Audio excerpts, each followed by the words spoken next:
जय श्री कृष्ण मित्रों, श्री शक्ति एस्ट्रोलॉजी में आपका स्वागत है।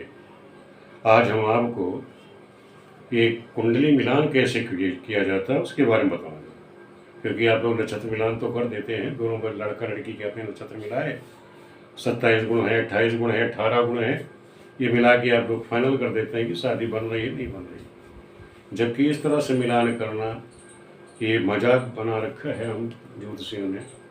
ज्योतिषियों का जिनको ज्ञान ही नहीं हो तो इस तरह अनभिज्ञता करते हैं। मेन चीज़ होता है कुंडली मिलान।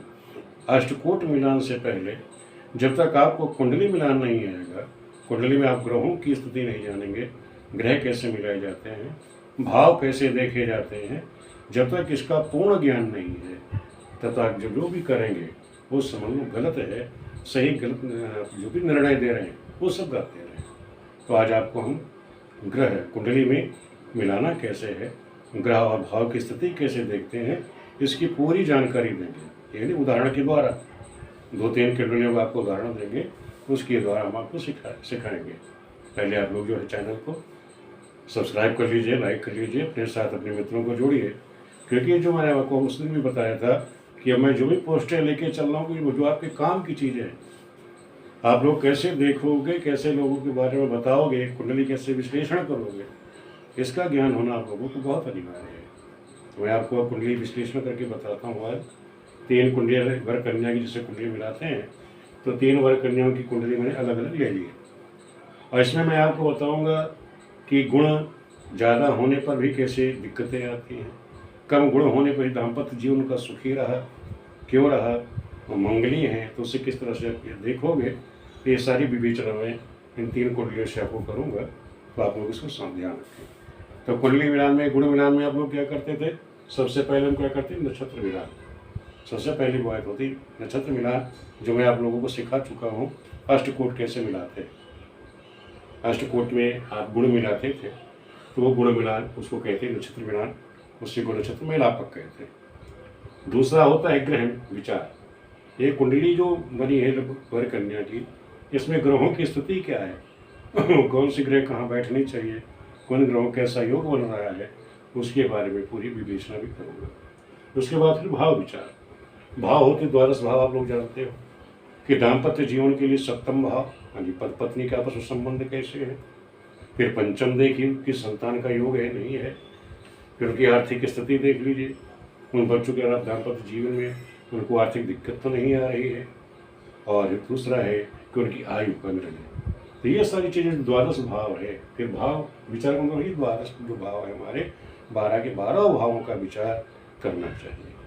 फिर हम किसी को निर्णय दें। दिक्कत है कि यजमान भी आता है, 51 रुपये दे करके आप लोगों से पूछ कर चला जाता है, लेकिन ये तरीका नहीं है। अगर कोई आया है तसल्ली से उसकी लड़का लड़की का कुंडली आप लोग मिलाते हैं, सही विवेचना करते हैं, उनका दाम्पत्य जीवन रहेगा, सुखी रहेगा और कभी कोई दिक्कत नहीं आएगी। जैसे समाज में जो ज्योतिषी लोग आज बदनाम हो रहे हैं, उसका कारण यही है कि उन्होंने कभी कुंडली विश्लेषण करना सीखा ही नहीं, किसी को ये चीज़ आती ही नहीं। तो आप लोगों को हम बता देते हैं कि क्या देखना। पहले आप कुंडली ले लीजिए। पहली कुंडली मैंने कन्या लगन की ले ली है कि दोनों ही कन्या लगन की कुंडलियाँ हैं। वर कन्या की, वर का जो नक्षत्र है मृगशिरा है, कन्या का भरणी, ये कल्पित कुंडलियाँ हैं, मैंने आपको समझाने के लिए ले ली है। और दोनों के लग्न में शनि बैठा हुआ है। और दोनों के जैसे आप गुण मिलाते थे, गुण के अनुसार इनके 18 गुण हैं। अब आप लोग क्या करते हैं, भाई दोनों की कुंडली मिलाई, नक्षत्र मिलाया, देख लिया गुण 18 हो गए। अब 18 गुण पे आप क्या करते हैं, पंडित लोग ने पत्रा देखा, 18 गुण मिल गया, भाई शादी कर लो, कोई दिक्कत, कोई बाधा नहीं, कोई परेशानी नहीं है। सभी लोग इस तरह से शादी करा देते हैं। लेकिन क्या ये शादी करा देना उचित था? अब आपको ये विचार करना है। पहले ये देखिए कि जब लगन में शनि बैठ गए तो इसकी दोनों की दृष्टि कहाँ पड़ेगी, दाम्पत्य जीवन के 7वें भाव पर। यहाँ भी 7वें भाव पर पड़ रही है शनि महाराज की दृष्टि। जब शनि की दृष्टि जब भी जहाँ जिस भाव पड़ेगी उस भाव का वो सर्वनाश करेंगे, उसका नुकसान ही करेंगे, अहित करेंगे। तो यहाँ शनि की दृष्टि पड़ी दोनों ही बच्चों कुंडली में। दूसरा ये देख लीजिए कि यहाँ बच्चा जो है मंगली नहीं है, लड़का जो है मंगली दोष से पीड़ित नहीं है, जबकि यहाँ शुक्र मंगल 7वें में बैठे हुए हैं इसकी कुंडली में। और शनि की दृष्टि शुक्र पे है, शुक्र की दृष्टि का शनि पे हो, तो ये भी आग लगाने का ही काम करता है। दाम्पत्य जीवन में आग लगाने का काम करते हैं। और शुक्र में जब मंगल बैठे हैं तो ये भी ध्यान, उसका जीवन है नैतिकता, पत्नी की नैतिकता कैसी है, इसके बारे में कहा क्या है कि यहाँ जो बृहस्पति है सप्तम भाव का स्वामी क्या है, राहु गुरु का चंडाल योग है। तो इसका मतलब कि पत्नी के जो स्वभाव चंडाल योग बन रहा है, उसमें चंडाल खोपड़ी होगी। तो उसमें क्या हुआ कि इन दोनों एक तो मंगली रहे, दूसरा कि दोनों की ग्रह मैत्री, इसका स्वामी बुध है, इसका मंगल है, ग्रह मैत्री शत्रु की रही। तो इससे क्या हुआ, जो ग्रह मैत्री शत्रु की रही, एक मंगली दूसरा मंगली नहीं है, केवल गुण मिलाकर के शादी इन दोनों बच्चों की कर दी गई। हुआ क्या, रिजल्ट क्या आया कि 5 साल के बाद इन दोनों बच्चों का तलाक हो गया। तो ये कारण होता है कि हमें देखना पड़ता है कि ग्रहों की स्थिति क्या है। पहले जब तक आप ये नहीं देखोगे कि ग्रह मैत्री मेल खा रही कि नहीं मेल खा रही, एक मंगली दूसरा मंगली नहीं है, लोग विवाह करा देते, खाली गुण मिलाया शादी करा दी, इनका तो जीवन खराब हो गया, 5 साल में बच्चों का तलाक हो गया। अब दूसरा उदाहरण आप लोग समझ लीजिए कि दूसरे उदाहरण में हमने लिया है एक बार के जो गुण है, तो नक्षत्र लिखा है और कन्या का पुख्य नक्षत्र है। अब दोनों बच्चों को कुंडली देख लीजिए, इसकी तुला लग्न की कुंडली है, इसकी मेष लग्न की कुंडली है। इसके लग्न में सूर्य बैठा, उसके लग्न में सूर्य बैठा। यहाँ सूर्य जो है उच्च का है, नीच का है, यहाँ उच्च का है। ग्रहों की स्थिति देख लीजिए दोनों बच्चों के द्वादश भाव में शुक्र मंगल बुध बैठे हैं। यहाँ भी शुक्र मंगल बुध बैठे हुए हैं। तो ये ध्यान रखो, यहाँ नीच का है, वहाँ उच्च का है। यहाँ क्या था, यहाँ सूर्य नीच का था, वहाँ सूर्य उच्च का था। यहाँ बुध नीच का है, यहाँ बुध उच्च का है। शुक्र मंगल दोनों के द्वादश में बैठे हुए हैं। दोनों ही बच्चे मांगलिक हैं, लेकिन गुण की स्थिति क्या है, गुण केवल 14.5 है।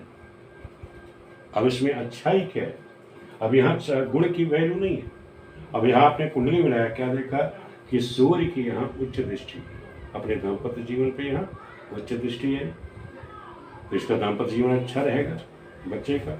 मंगल की स्वयं दृष्टि अपने भाव पर है, जो मंगल की स्वयं ही उच्च दृष्टि यहाँ पर है, स्वयं स्वरास दृष्टि है, तो इसका कोई भी ग्रह अपने घर को बर्बाद नहीं करेगी। सूर्य उच्च का है, पत्नी अच्छी मिली, बुद्धि विवेक से अच्छी है, यह सामने कुंडली उसकी पत्नी की है। तो यहाँ इनका जो दाम्पत्य जीवन रहा, दाम्पत्य जीवन में इन बच्चों को कभी कोई दिक्कत नहीं है। इनका जो दाम्पत्य जीवन है बहुत सुख में चल रहा है। दूसरा समझ लीजिए, यहाँ दाम्पत्य जीवन का स्वामी कौन है, शुक्र है। शुक्र कहाँ बैठा, द्वादश भाव में, वो भी उच्च का।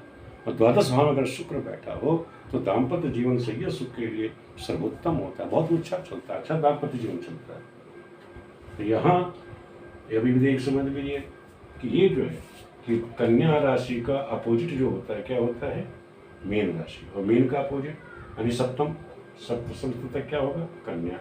वहाँ पर ग्रहों का ये जो दोष है एक दूसरे के दोषों को इन्होंने दूर किया। यहाँ पर समझ लीजिए कि जहाँ तुला राशि, तुला है और इसका सप्तम अगर पत्नी का क्या हुआ, मेष, तो उसकी लग्न क्या होगी, मेष। इसकी अगर तुला है तो इसको पति की, अगर इसका पति भाव यहाँ सप्तम है, वही यहाँ पर वर का हुआ, पति का हुआ, वही राशि हुई। तो इसमें क्या है, दोनों बच्चों में आपस में आकर्षण रहा, प्रेम रहा, पूरे जीवन रहा। गुण ना मिलने के कारण गुण कुल 14.5, लेकिन इन बच्चों का आपस में कुंडली का इतना अच्छा मिलान है कि दाम्पत्य आपस में आकर्षण है, दाम्पत्य जीवन बहुत अच्छा है। कहीं किसी प्रकार की इनके दाम्पत्य जीवन में दिक्कत नहीं आई, क्योंकि यहाँ हमने ग्रह मिलाए। जिस लोगों ने कुंडली मिलाई है आचार्यों ने, उन्होंने ग्रहों की स्थिति देखी। अगर ग्रह मेल खाती है तो गुण की कोई महत्व नहीं रखता। अगर आपने कुंडली मिला ली है, गुण अच्छे मेल खा रहे, उसकी वैल्यू नहीं है। लेकिन आपके ग्रह अच्छे मेल जाते हैं, ग्रह परस्पर मिल खा रहे, आराम से आप विवाह कर दीजिए, दाम्पत्य जीवन अच्छा रहेगा। यहाँ गुण मिल खा रहा था लेकिन तलाक हो गया, यहाँ गुण नहीं मेल खा रहा तब भी इनका दाम्पत्य जीवन अच्छा है, सुख में है, क्योंकि यहाँ ग्रहों की स्थिति अच्छी है। अब एक उदाहरण और आप ले लीजिए, ये तीसरा उदाहरण है। दोनों बच्चे स्वाति नक्षत्र में हैं, इसकी मिथुन है, उसकी कन्या है, दोनों के लग्न सेम राशि के हैं। यहाँ आप देख लीजिए, पहले आपको ग्रहों की स्थिति बता देते, फिर लास्ट में इसको समझा देता हूँ कि हमें कुंडली में देखा क्या जाए, ग्रहों के विचार में हमें देखना क्या चाहिए। पहले आप ये समझ लीजिए कि ग्रहों के विचार में सबसे पहले हमें देखना चाहिए मंगल और शुक्र की स्थिति क्या है। मंगल शुक्र जो है जीवन में हमें नैतिकता, उसको मंगल शुक्र क्या है, नैतिकता देते हैं, चरित्र को देते हैं। अगर मंगल शुक्र की स्थिति ठीक है कुंडली में दोनों के, तो उनकी नैतिकता बनी हुई।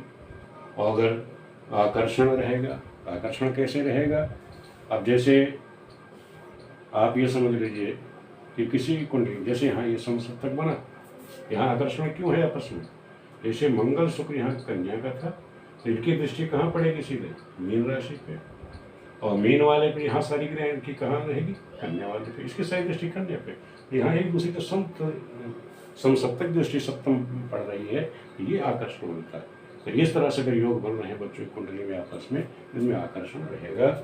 इस तरह से, इस तरह का आप करते हैं अच्छा रहेगा।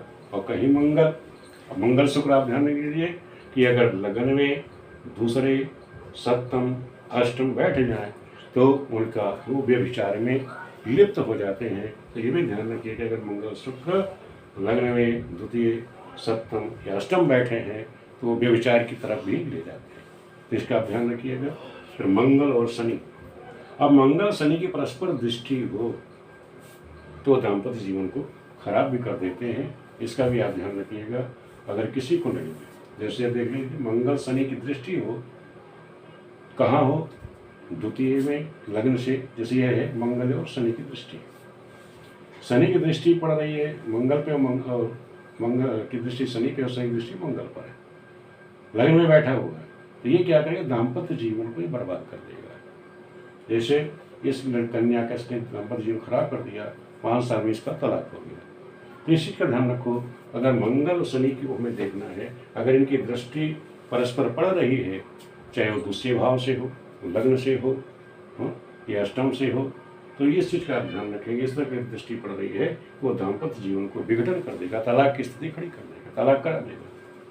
फिर हमें देखना है शुक्र और चंद्र, कुंडली में शुक्र और चंद्र की स्थिति। ये आप जानते हो कि स्त्रियों में आपस में कलह क्यों होता है, क्योंकि इनका संबंध किसी दूसरे से तो नहीं है, पराई स्त्री से इनका संबंध तो नहीं है। तो ये जो शंका है, संतोष है, ये जो पैदा कर देता है स्त्रियों के अंदर, या पुरुष को स्त्रियों के प्रति कर देता है, उसके कारण ये शुक्र और चंद्र है। तो इससे ध्यान रखिए कि कुंडली में अगर शुक्र की चंद्र की स्थिति आपस में दृष्टिगत हो या सप्तम बैठे हों, दूसरे हों, तो इस चीज़ को आप लोग देख लीजिएगा कि दूसरे साथ में अष्टम में ये स्थिति बन तो नहीं रही है। अगर ये कुंडली पे किसी की बन रही है तो समझ लो उसमें दाम्पत्य जीवन में असंतोष और विघटन जरूर खड़ी कर देगा। और हमको देखना है फिर मंगल और चंद्र, मंगल चंद्र की भी स्थिति है, ये भी दृष्टि ध्यान रखो कि अगर आपस में दृष्टियाँ मंगल चंद्र की आपस पड़ रही हैं, एक साथ बैठे हों तो दिक्कत नहीं। ध्यान रखिएगा कि मंगल शनि साथ हैं तो दिक्कत नहीं डालेंगे, लेकिन कहीं ऐसे देख लो मंगल शनि की युति या कुंडली में मंगल शनि की युति है तो ये आपस में योग कारक हो जाएंगे, लेकिन परस्पर दृष्टि हो जाएगी तो वहाँ अशुभ हो जाएंगे। इस चीज़ का आप लोग ध्यान रखिएगा कि यहाँ मंगल और चंद्र जो है, ये जो दृष्टियाँ ध्यान रखो, जैसे मंगल चंद्र की आपस में अगर दृष्टियाँ पड़ रही हैं तो अशुभ कारक है। अगर दोनों आपस में बैठे हैं एक ही साथ एक ही राशि में तो वहाँ योग कारक हो जाएंगे, लेकिन परस्पर दृष्टि इस तरह से पड़ रही है तो वैवाहिक जीवन में वो दिक्कत डाल देंगे। लेकिन कौन से भाव में, लग्न में द्वितीय, चौथे, सप्तम, अष्टम, द्वादश, इन भावों में ही ध्यान रखना है और सभी भाव में नहीं। दाम्पत्य जीवन के लिए ध्यान रखो, ये जो पाप ग्रहों के जो दोष कारक योग बनेगा केवल लग्न, द्वितीय, चौथे, सप्तम, अष्टम और द्वादश भाव में, इन्हीं में ही विचार करना है लोगों का। जो भी दिक्कत आएगी यहाँ से आएगी। फिर हमें देखना है मंगल गुरु, मंगल गुरु की दृष्टि भी अशुभ होती है। अगर इन्हीं भाव में लग्न, द्वितीय, चतुर्थ, सप्तम, अष्टम, द्वादश में अगर मंगल गुरु बैठे हुए हैं, परस्पर उनकी दृष्टि पड़ रही है एक दूसरे को, तो समझ लो उस भावकारी दाम्पत्य जीवन में वो विघटन खड़ी कर देंगे, दाम्पत्य जीवन को बर्बाद कर देंगे। अब आपको हम कुंडली का विश्लेषण कर लेते हैं। अब जैसे यहाँ क्या हुआ कि यहाँ मंगल और गुरु लग्न में है इस बच्चे के, तो इसी कुंडली आपको समझा दें। मंगल गुरु साथ में बैठे हुए, गुरु की दृष्टि शनि पर पड़ रही है और शनि की दृष्टि मंगल पर। मैंने कहा था अगर इनकी दृष्टियाँ आपस में पड़ जाए, जैसे यहाँ पहले में पड़ी थी, तो ये इसका क्या करते हैं, सर्वनाश कर देते हैं, यानी उसमें विघटन पैदा कर देते हैं। लेकिन क्या हुआ, लग्न का बृहस्पति अपने सप्तम भाव को स्वराज दृष्टि पड़ रही है, इसलिए अपने दाम्पत्य जीवन को बर्बाद नहीं होने देगा, क्योंकि बृहस्पति अपने घर को ये बर्बाद नहीं होने देगा। यहाँ देख लीजिए, मंगल शनि, मैंने कहा मंगल शनि की युति हो जाए सप्तम में तो हानिकारक नहीं है, आपस में दृष्टि होती तो यहाँ भी वो अशुभ कारक हो जाता। और इन दोनों बच्चों का क्या हुआ कि 28 गुण हो गए। तो यहाँ जो मंगल का बृहस्पति के साथ उसे सूर्य भी, बुध भी बैठा हुआ है, तो दोष तो खत्म ही हो गया बृहस्पति बढ़ जाने से मंगल का। लेकिन ये भी ध्यान रखिए, और ये भी मंगली है, ये बच्चा भी मंगली है, समस्त राशि बैठे हुए हैं, यहाँ लग्न में है, यहाँ सप्तम में बैठा है, ये मांगलिक दोष भी खत्म हो रहा है। अगर एक बच्चा मंगली है तो समंगली न हो तो 28 गुण हो तो भी मांगलिक दोष खत्म हो जाता है। तो यहाँ मांगलिक दोष का परिहार भी हो रहा है। 28 गुण बच्चों के हैं, एक ही नक्षत्र में बच्चे पैदा हैं, तो इनका भी दाम्पत्य जीवन अच्छा रहा। तो इसका मतलब ये है कि ये दूसरी कुंडली, जो तीसरी कुंडली है, इनका दाम्पत्य जीवन अच्छा रहा। जो दूसरी कुंडली 14 गुण रहे लेकिन ग्रहों की स्थिति अच्छी रही, तब भी इनका दाम्पत्य जीवन अच्छा रहा। और जो पहली कुंडली हमने ली कि इसमें गुण तो 18 जरूर रहे, लेकिन ग्रहों का मेल आपस में नहीं रहा, इनका दाम्पत्य जीवन खराब रहा, इनका 5 साल में ही तलाक हो गया। तो इस तरह से कुंडलियों का हम लोग विश्लेषण करते हैं कि आप ये देखना, खाली गुण मिला के हमें विवाह नहीं करना है, हमें ग्रहों की स्थिति भी देख लेनी है। कोई बच्चा मंगली तो नहीं है, उसमें मंगल शुक्र है, मंगल शनि है, शुक्र चंद्र है, मंगल चंद्र या मंगल गुरु आपस में दृष्टिगत तो नहीं है। अगर ये आपस में दृष्टिगत हो रहे हैं तो इसका समझ दाम्पत्य जीवन को खराब करने वाले हैं। जैसे मंगली का भी आप लोगों ने सुना हुआ कि 1, 4, 7, 8 बार में मंगल बैठा हो, मांगलिक दोष होता है, दाम्पत्य जीवन को खराब कर देता है। लेकिन उसमें मंगली में विशेष करके ध्यान रखिएगा कि 1 है, 4, 7, 8वां भाव देखना बहुत जरूरी होता है। अगर ये आप लोग देखना सीख गए हैं कि वर कन्या कुंडली मिलान में ग्रहों को हम कैसे मिलाते हैं। अगर ग्रह मिलान आप लोगों को आ गया, विचार करना आ गया, भाव विचार करना, फिर दूसरी तरह बाहर भाव विचार किए जाते हैं। अगर ये चीज़ आपको आ गई तो आप अपने यजमान को सटीक जानकारी दे पाओगे, कुंडली सही विश्लेषण कर लोगे। और ये वीडियो आप लोगों को कैसी लगी इसको ज़रूर बताना, आप लोग कमेंट करिएगा और चैनल को अपना सब्सक्राइब कीजिए, लाइक कीजिए, अपने मित्रों को जोड़ें, क्योंकि आगे भविष्य में कोशिश यही करूँगा सब ज्ञानवर्धक चीज़ आप लोगों को दी जाए जो आपको दैनिक जीवन में काम आ सके। और वीडियो देखने के लिए आप सभी लोगों का बहुत बहुत धन्यवाद।